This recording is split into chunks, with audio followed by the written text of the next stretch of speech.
শুভ দুপুর বন্ধুরা, সকাল সকাল স্নান সেরে ছাদের উপর চলে এসেছি চুলটা একটু শুকিয়ে নিতে। শ্যাম্পু করেছি তাই চুলটা পুরোপুরি ভিজে গিয়েছিল, তাই ছাদের উপর রোদে একটু হাঁটাহাঁটি করলে চুলটা কিন্তু শুকিয়েই যায়। তারপর চলে এসেছি ঠাকুর ঘরে, গাছ থেকে কিছু ফুল তুলে নিয়ে এসেছি। আজকে বেশি ফুল পাইনি, ফুলগুলো রেখে তারপর ঠাকুর ঘরটা মুছে পরিষ্কার করে নিচ্ছি, পুজো দেব। তারপর ঠাকুর ঘরটা ভালো মতো পরিষ্কার করে নিয়ে ঠাকুরের ভোগের থালা সাজিয়ে নিচ্ছি।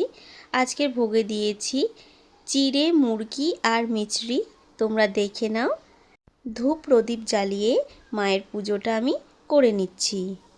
আমাদের ঠাকুর ঘরে পুজো দিতে কিন্তু বেশি টাইম লাগে, অনেক ঠাকুর আর মায়ের পুজো দিতে একটু বেশি সময় লেগে যায়, তাতে আমাদের কোনো অসুবিধা হয় না, বেশ ভালোই লাগে।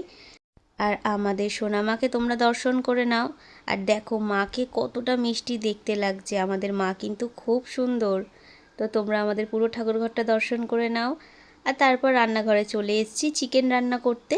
তো চিকেনটা আমি এখানে রান্না করে নিচ্ছি, কষাচ্ছি চিকেনটা। আজকে সিম্পল মেনু একদম, চিকেন, ভাত, ডাল, আলু ভাজা। তারপরে আমাদের লালু ও চলে লালু, এসেছে দুপুরে ভাত খেতে। লালু এখন মাংস ভাত খাচ্ছে।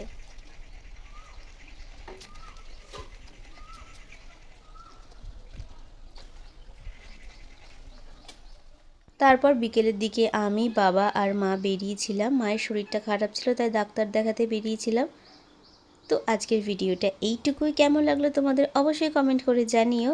আর আজকের মতো টাটা।